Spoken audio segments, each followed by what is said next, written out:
Que la paz de Dios sea con cada uno de ustedes. El día de hoy el tema se va a titular ¿qué a ti? ¿Qué a ti? Bueno, supone que es una pregunta, tiene signos de interrogación. Y está basado en las palabras que Jesús le dijo a Pedro en el último capítulo del Evangelio de Juan. Entonces vamos a ir para allá. Ahorita ya hay las hermanitas que están entregándole los mensajitos a los niños. Pero vamos para Juan capítulo 21, versículo 14 al 25. Ahí es donde vamos a escuchar la expresión ¿qué a ti? Juan capítulo 21, versículo 14 al 25.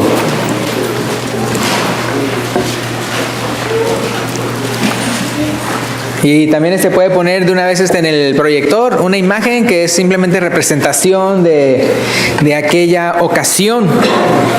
El contexto, es decir, antes del versículo 14, es de que menciona, ¿verdad?, que cómo vieron a Jesús, ¿verdad?, cuando estaban, ¿verdad?, y que habían toda la noche tratado de tener peces, ¿verdad?, y no lo pudieron, y ya les dijo Jesús, y esto era no la primera vez que sucedió, sino cuando él ya había resucitado. Y entonces ya pues tuvieron una gran pesca, y también Pedro se ciñó y se echó al agua, ¿verdad?, para ir cerca de Jesús. Entonces aquí ya es Juan 21, ya el último capítulo del Evangelio de Juan. Entonces yo voy a empezar desde el versículo 14. Entonces Juan 21, 14 al 25 dice: esta era ya la tercera vez que Jesús se manifestaba a sus discípulos después de haber resucitado de los muertos. Cuando hubieron comido, Jesús dijo a Simón Pedro: Simón, hijo de Jonás, ¿me amas más que estos? Le respondió: sí, Señor, tú sabes que te amo. Él le dijo: apacienta mis corderos. Volvió a decirle la segunda vez: Simón, hijo de Jonás, ¿me amas? Pedro le respondió: sí, Señor, tú sabes que te amo. Le dijo: pastorea mis ovejas.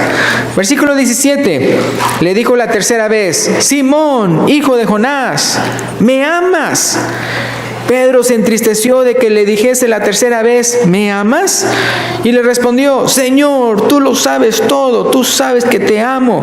Jesús le dijo: apacienta mis ovejas. Aquí nada más voy a hacer un paréntesis, nada más para que se acuerden cómo en otra predicación mencionamos eso de que cómo realmente Jesús está utilizando el amor ágape, es decir, ¿me amas? Y cómo realmente Pedro le está respondiendo: sí, te quiero. O sea, es decir, en vez de la palabra ágape es la palabra fileo, filial, es decir, el amor filial. Entonces, como decir: ¿me amas? Y que él respondiera: sí, te quiero o te estimo, ¿verdad? Mucho, pero no ese amor. Ahora, acuérdense que Pedro le había, ¿qué hecho a Jesús? Negado 3 veces, ¿no? Y entonces es interesante cómo aquí Jesús le está preguntando 3 veces, ¿verdad? ¿Me amas? Lo interesante es de que como él le dice: ¿me amas? Le pregunta: ¿me amas? Y él responde: sí, te estimo mucho, ¿verdad? ¿Me amas? Sí, te estimo mucho, ¿verdad? En la tercera, Jesús ya no dice: ¿me amas? Sino le pregunta: ¿me estimas mucho? O sea, al final de cuentas uno puede asumir que, imagínese sintiéndose pecador, ¿no? Me refiero al apóstol Pedro en el sentido de que lo había negado 3 veces y que, ¿se acuerdan que cuando de repente cantó el gallo y que miró a Jesús y que dice? Que lloró, se entristeció mucho, ¿verdad? Porque vio lo que había hecho, ¿no? Entonces, yo me imagino a Pedro pues sintiéndose como todavía no digno de decir: te amo. Porque al final de cuentas, el que sabe y pesa los corazones es ¿quién, verdad? Es Jesús, ¿verdad? Entonces, Él va a saber, ¿verdad? Entonces, Él todavía no se sentía, por decirlo así, capacitado o decir que me siento sincero o honesto como para decirte te amo. Ahora, el punto de la historia no es esta, pero simplemente les quiero dar este contexto, pero en otra predicación mencionamos eso. Pero podemos ver, ¿verdad?, cómo Él le dice: ¿me amas, me amas, me amas? Y aquí dice: sí, sí, sí, pero ya vemos cómo en el griego las palabras son diferentes. Pero luego el versículo 18, fíjense ya aquí del versículo 18: de cierto te digo, de cierto te digo, cuando eras más joven te ceñías e ibas a donde querías, mas cuando ya seas viejo extenderás tus manos y te ceñirá otro y te llevará a donde no quieras. Ahora, tal vez si uno piensa nada más, si uno no sabe de la explicación de eso, sino nada más uno dirá, pues sí, pues cuando es joven, pues sí, se ciñe y todo, hasta dice un versículo ahí anterior, ¿verdad? Que él se ciñó y se echó al agua, ¿verdad? Para acercarse a Jesús.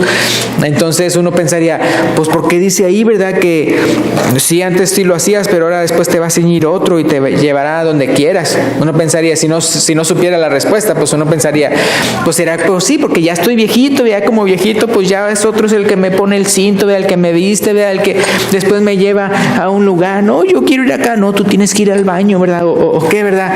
Pero vemos que realmente no se trata en cuanto a la vejez, sino lo que dice el siguiente versículo. Versículo 19. Esto dijo, ahora acuérdense que el que está relatando todo esto es Juan. Estamos en el Evangelio de Juan. Entonces él está relatando y aquí explica a qué se refiere Jesús con decirle, te ceñirá a otro y te llevará donde no quieras. Versículo 19. Esto dijo dando a entender con qué muerte había de glorificar a Dios. Y dicho esto, añadió, sígueme.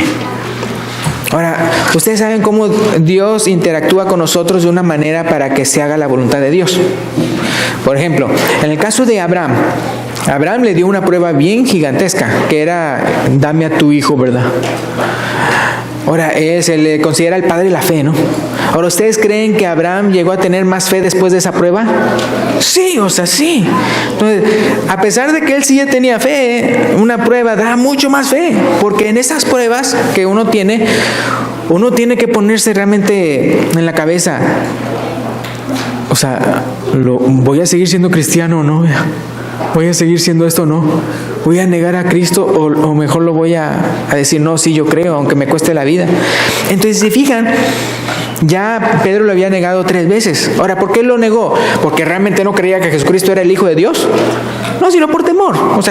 Él tuvo miedo de que pues lo iban a matar, ¿no? Pero ¿qué pasa? Ahí cuando ya le dice la tercera vez, dice que como el versículo 19, esto dijo dando a entender con qué muerte había de glorificar a Dios. Entonces uno no sabe a qué tal si requería de las 3 veces que también le preguntara si lo amaba, para ya él tener una resolución de que sí, cuando llegue el siguiente día, cuando de repente yo tenga que dar mi vida, por no negar a Jesús, entregue mi vida.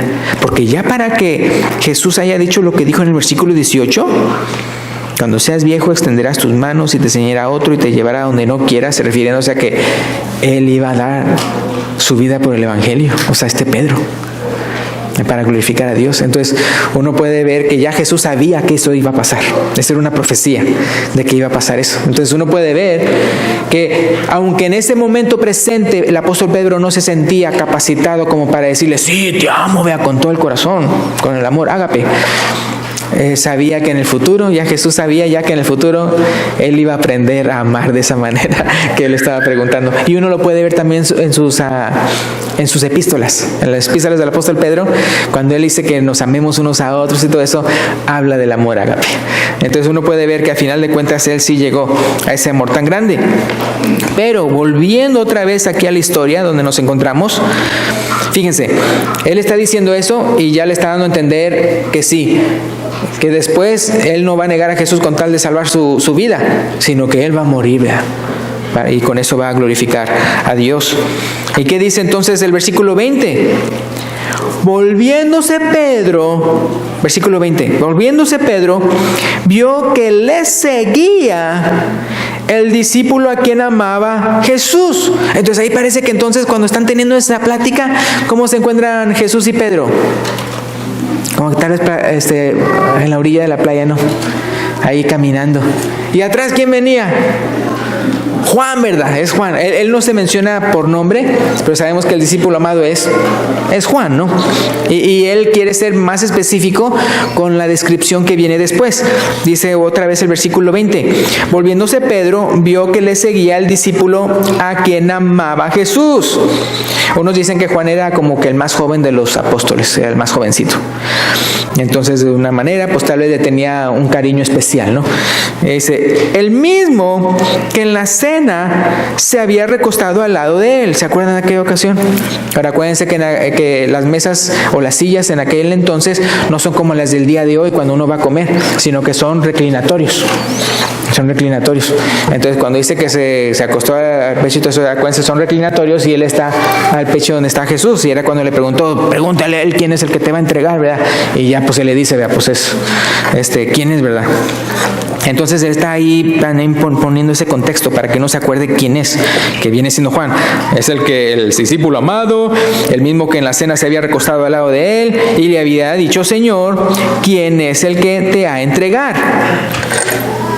Entonces, fíjense, lo vio que lo seguía después de que le está dando a entender a Pedro que él va a tener que entregar su vida para glorificar al Señor. Y dice el versículo 21, cuando Pedro le vio, ¿a quién? A Juan, ¿verdad? Dijo a Jesús, Señor, ¿y qué de este? O sea, porque ya le profetizó Jesús a Pedro, pues de que vas a dar tu vida para glorificar el nombre del Señor, ¿verdad? Y se voltea de ahí y ve que los está siguiendo Juan. ¿Y qué dice Pedro? ¿Y qué de este? ¿Y qué de este? Versículo 22. Jesús le dijo, si quiero que él quede hasta que yo venga, ahí está la expresión, ¿qué dice? Que a ti, sígueme tú. Sí, fíjense, ahí está la expresión, vea. Si quiero que él quede hasta que yo venga, que a ti, sígueme tú.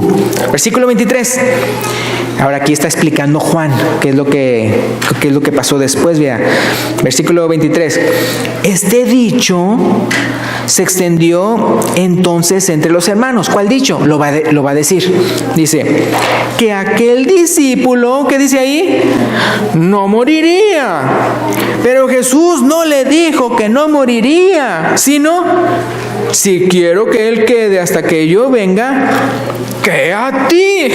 Es chistoso como Juan, ¿verdad? O sea, como Juan ahí al final de la carta, él llega a mencionar esto. Mira, se está propagando este chisme. O sea, que no es cierto de que, ay, sí, que yo voy a quedar hasta que Cristo vuelva. No, él no dijo eso. O sea, él dijo, ¿qué otra manera se puede decir que a ti? ¿De qué otra manera? ¿Y tú qué tienes que ver? ¿O a ti qué te importa? ¿A ti qué te importa?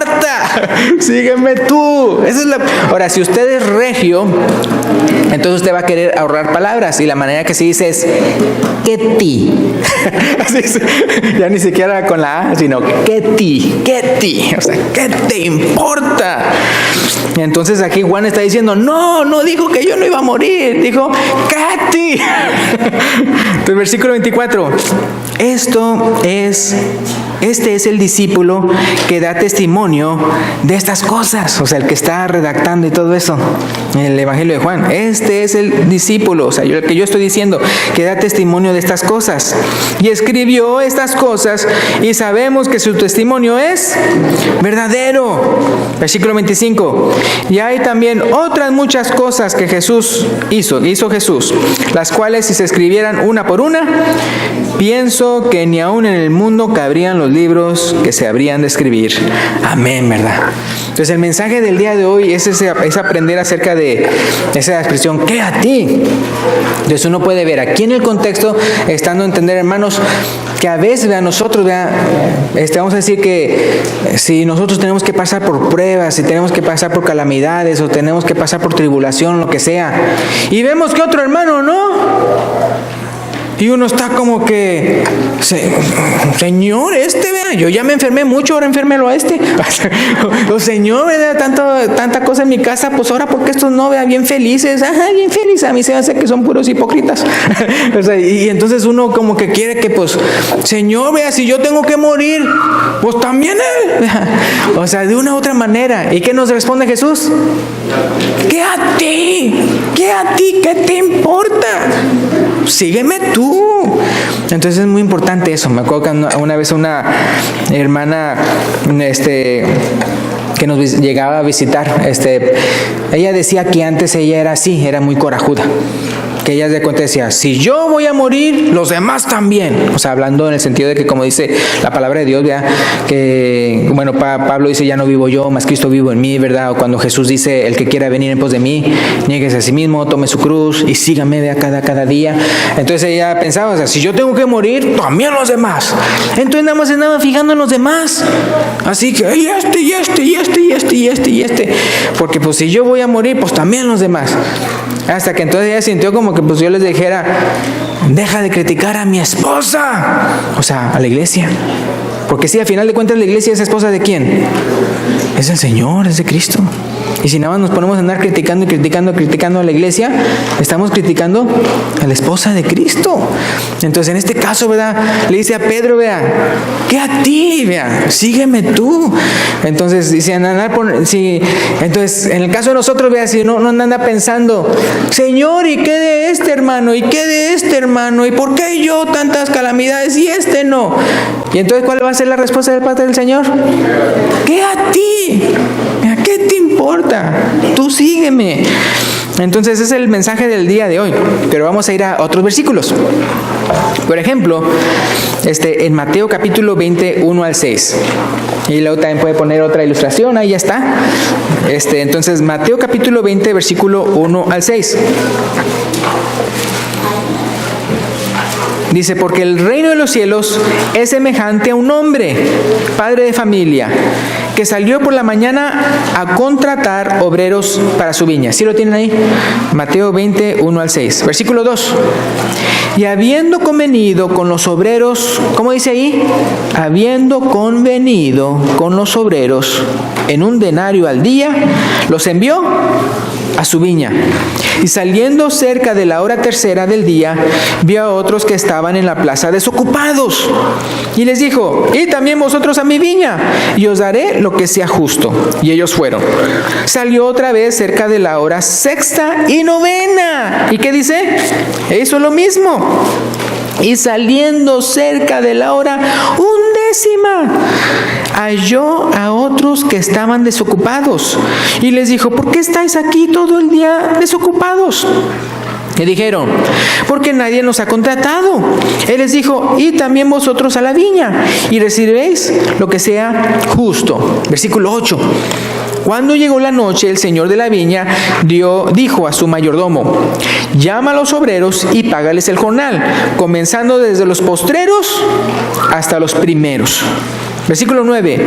Y al venir los que habían ido cerca de la hora undécima, recibieron cada uno, ¿qué dice? Un denario. Versículo 10.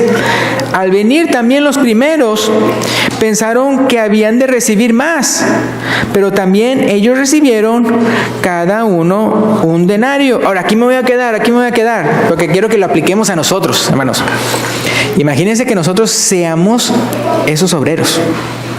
Y tal vez no en la viña, vamos a decir que usted el día de hoy va a la construcción o va a ir, no sé, a limpiar casas o algo así. Imagínense en un contexto, vean, en el cual usted diga, bueno, me voy a poner yo en este contexto.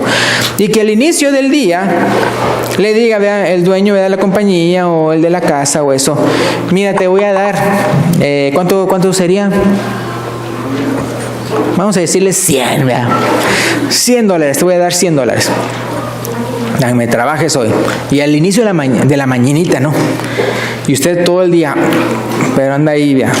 Chambeando, ¿verdad? Trabajando.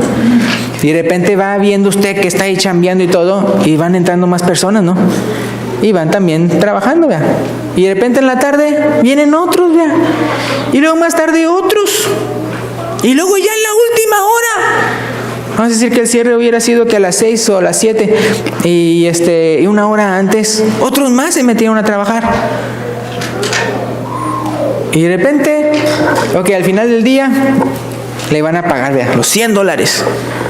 Y empiezan con aquellos que nada más habían trabajado 1 hora.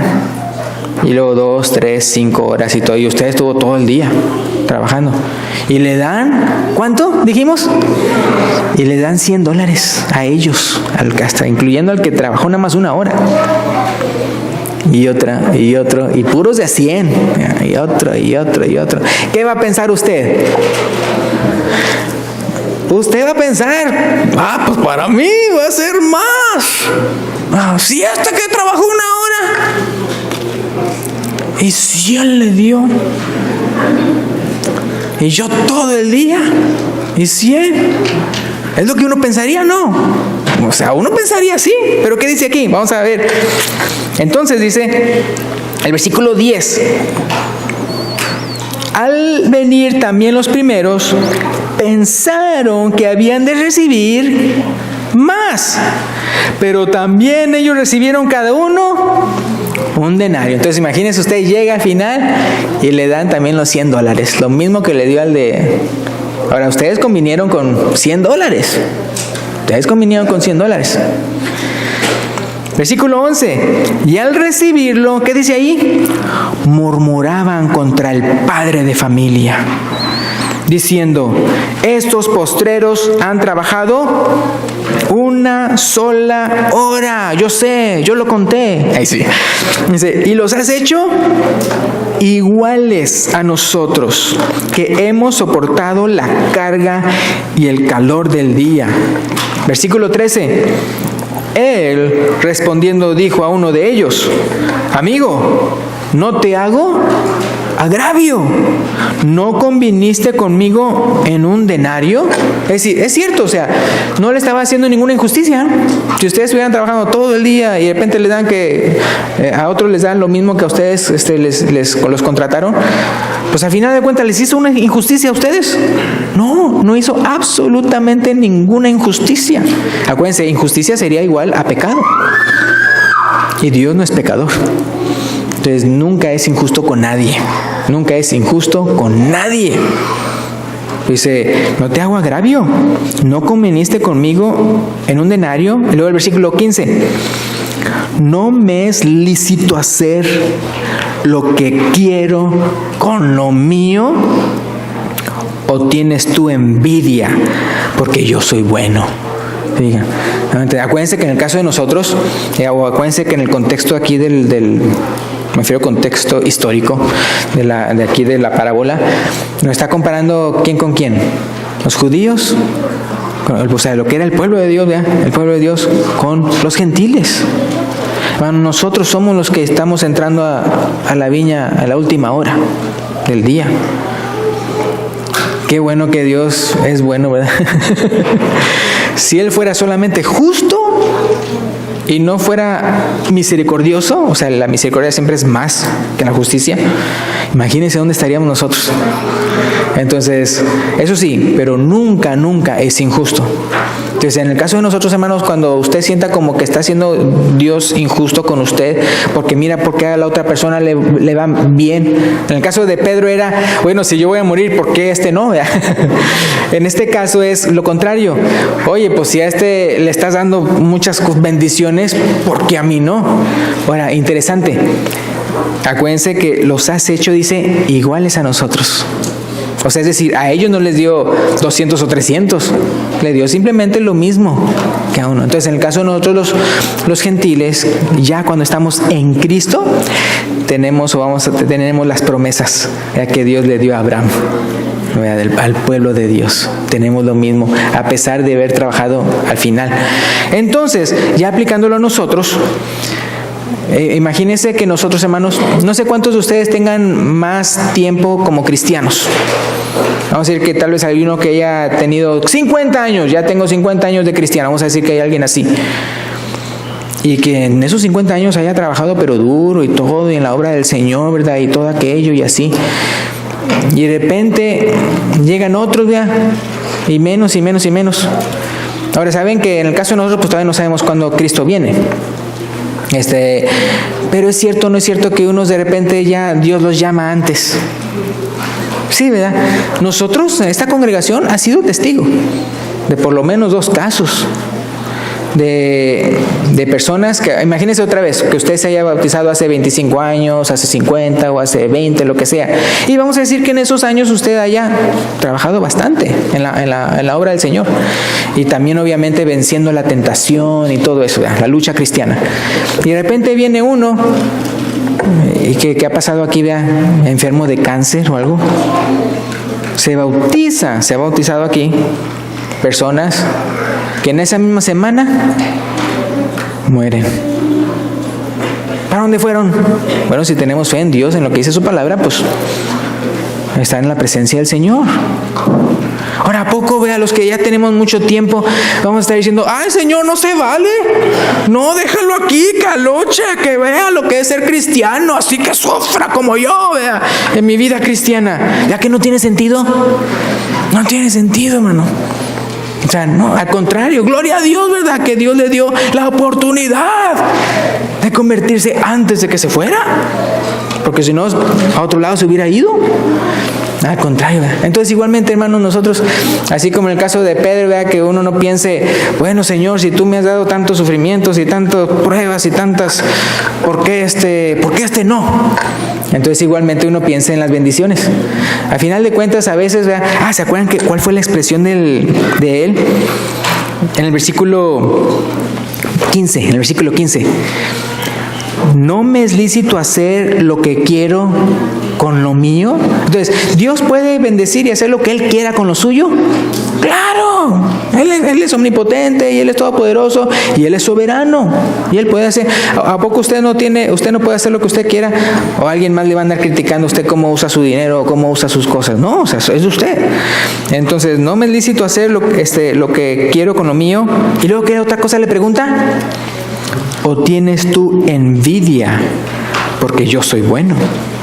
Entonces, igualmente en el caso de nosotros, vea, nosotros no tenemos que andar teniendo envidia unos de otros.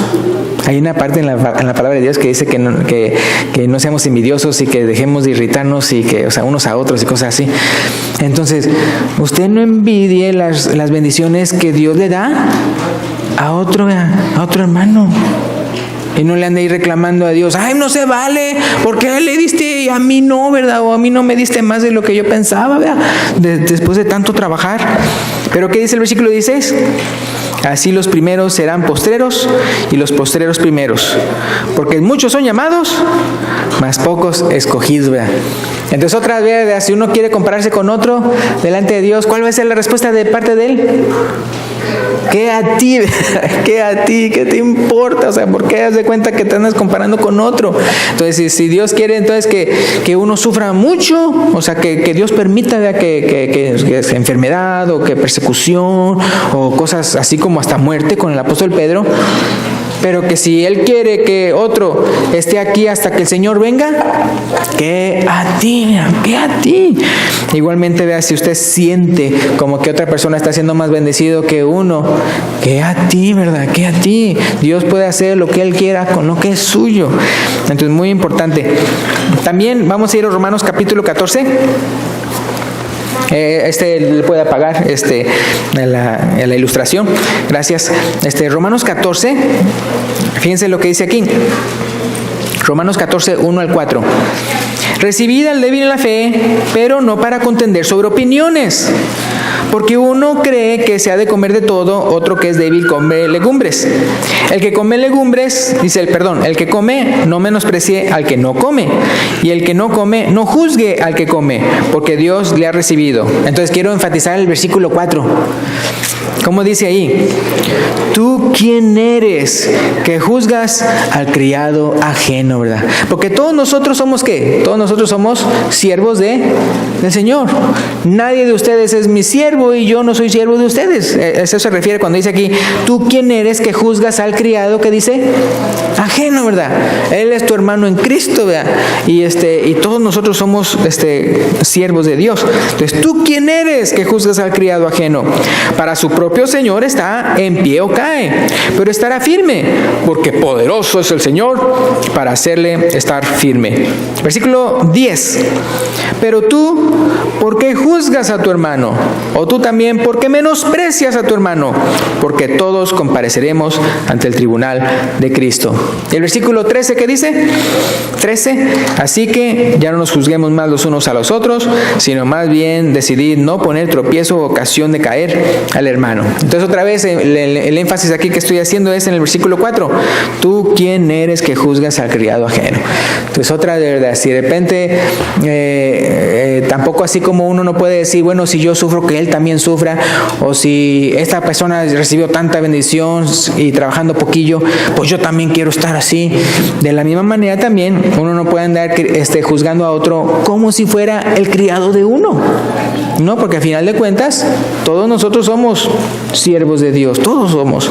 Entonces no podemos también ponernos como que si nosotros fuéramos los señores de nuestros hermanos en Cristo. Entonces eso también, ¿verdad? Para la expresión, que a ti, ¿verdad? ¿Verdad? Él no es tu siervo, ¿verdad? Él no es tu criado, es el Señor, así como tú también.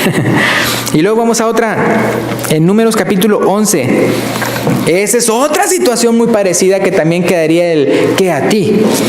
Números 11, 16 y 17, y sí, para eso tengo aquí, ¿verdad? Una ilustración, gracias hermano.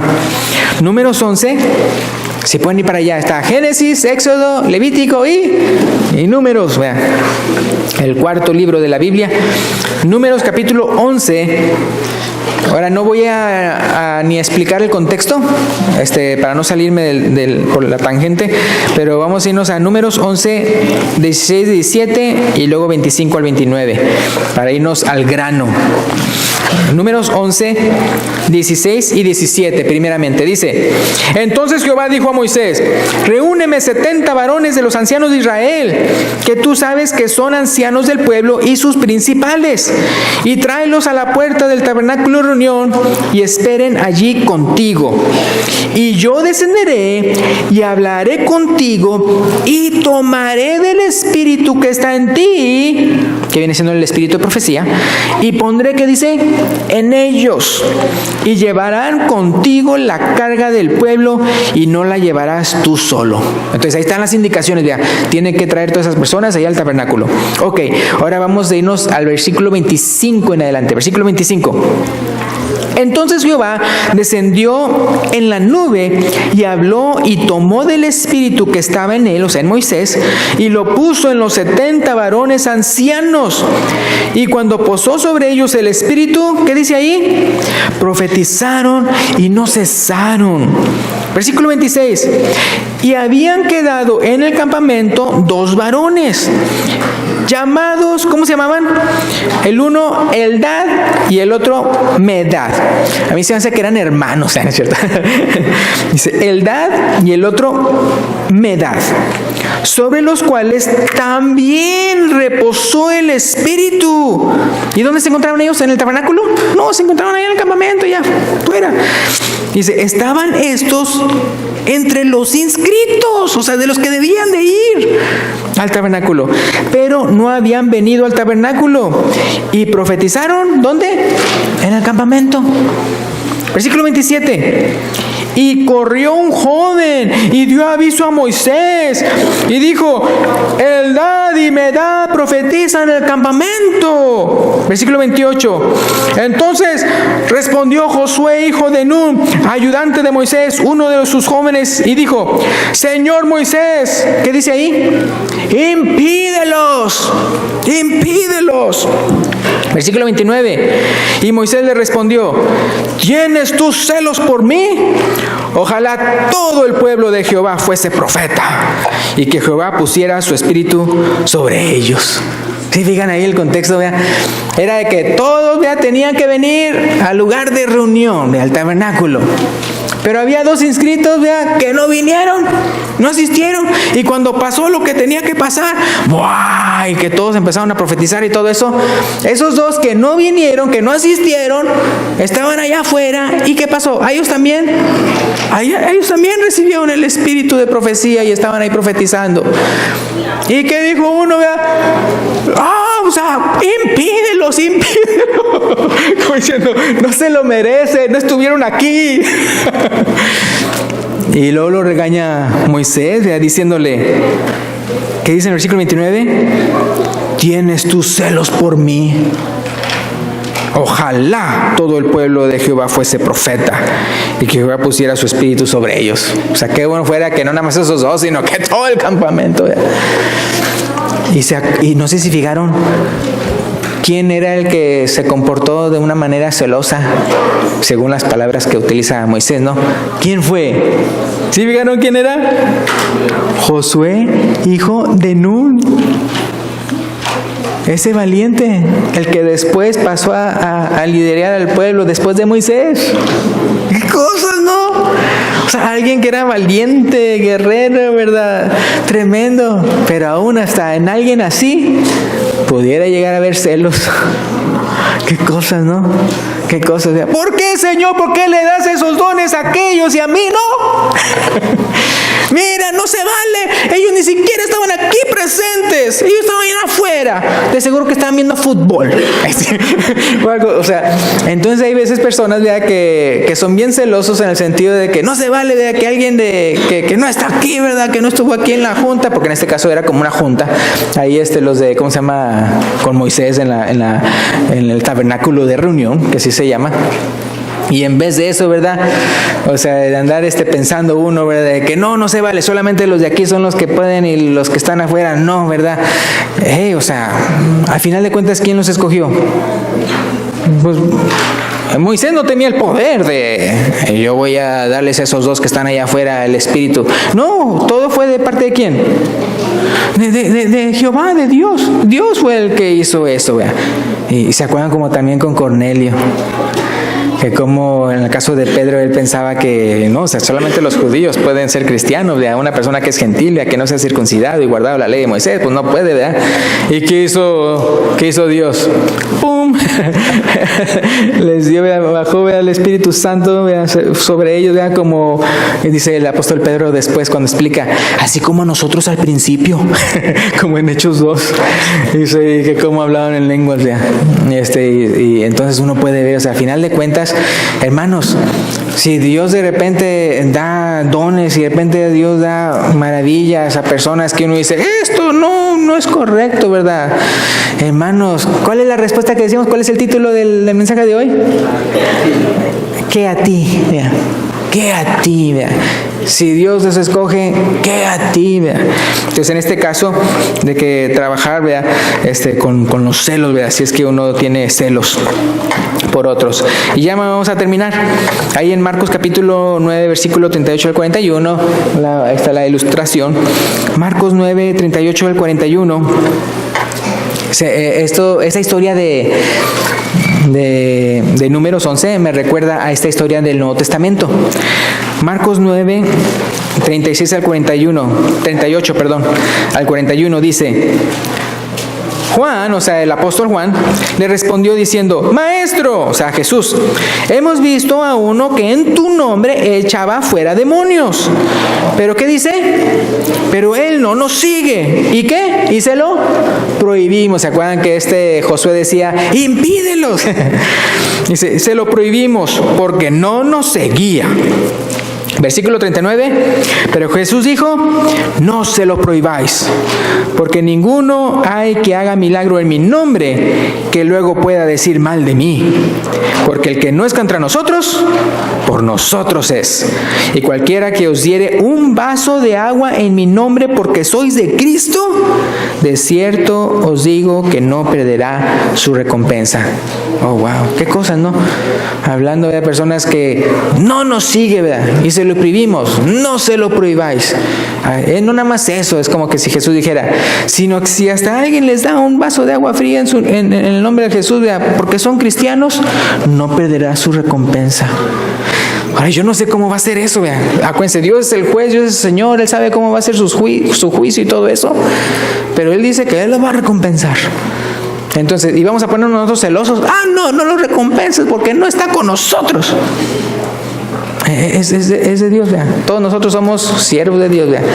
Dice Dios, vean, todas las almas son mías, vean, todas las almas son mías. Entonces, ninguno de nosotros nos pertenecemos unos a otros como para ponernos celosos y todo eso, sino que Él es el que hace lo que Él quiera con cada uno de nosotros. Gracias a Dios que de justo, o sea, Dios de justo nunca va a ser injusto. pero gracias a Dios que de justo Él es misericordioso y bondadoso y generoso. Gracias a Dios por su gran misericordia. Y ya para terminar este versículo cortito, 1 Pedro 4, 15, 16. Hablando de ese, cuando Jesús dice ¿qué a ti? O cuando uno le dice ¿a ti qué te importa? O ¿por qué te metes donde no te hablan? Hay una palabrita en la Biblia que se pone eso como un pecado. Es decir, cuando uno se anda metiendo donde no le importa. Fíjense, en 1 Pedro capítulo 4, versículo 15 y 16, y con esto terminamos. ¿Ahí lo tienen? Dice, así que ninguno de vosotros padezca como homicida, o ladrón, o malhechor, o ¿por qué dice? O por entremeterse en lo ajeno. ¿Sí se fijan cómo lo pone como un pecado? Dice, así que ninguno de vosotros padezca como homicida, o ladrón, o malhechor, o por entremeterse en lo ajeno. Versículo 16, pero si alguno padece como cristiano, no se avergüence, sino glorifique a Dios por ello. Entonces es muy importante ver que realmente padezcamos como cristianos y no como personas entremetidas. Digo esto porque hay quienes tal vez se entremeten en lo que no les importa, donde no los hablaron. ¿Y qué pasa? De repente sufre esa persona entrometida y se siente la víctima. Ay, no, pues, mira, me están echando, vea, por y por eso Pedro dice, pues no padezcas como, ¿cómo se dice? Por entremeterse en lo ajeno. O sea, que lo iguala como a otro pecado, ¿no? Entonces no te andes entremetiendo. Si andas padeciendo por eso, pues te lo mereces. Así como el malhechor se lo merece, así como el homicida se lo merece, así como el ladrón se merece, ¿verdad? Que le den lo justo a esas personas. Entonces si tú andas sufriendo por entremeterte en lo ajeno, pues te lo mereces. Entonces sí, en el caso del cristiano, acuérdense, todos somos siervos de Dios. Nadie es criado de nadie, sino somos hermanos. Al contrario, uno es el que se tiene que ver como criado de los demás, ¿verdad? Uno es el que tiene que verse como el siervo de los demás y no tener celos por el don de otra persona o por las bendiciones que Dios le da a otra persona, o porque uno está sufriendo más que otro, vea, que no le diga a Dios, Señor, pues así como yo sufro, también dale esa bendición a otro. Así, que lo quieren pintar bonito. No, a final de cuentas es de que cada uno, como dijo Jesús, que a ti, y luego que le dijo, sígueme tú. Y eso, con eso nos vamos. Que a ti, sígueme tú. Y así cada uno de nosotros sigamos a nuestro Señor Jesucristo. Gracias, Dios los bendiga. Espero que haya sido edificación. Y si hay una persona aquí que quiere entregar su vida a Cristo el día de hoy, lo puede indicar cuando el hermano que tiene los alabanzas se lo indique. Gracias, Dios los bendiga.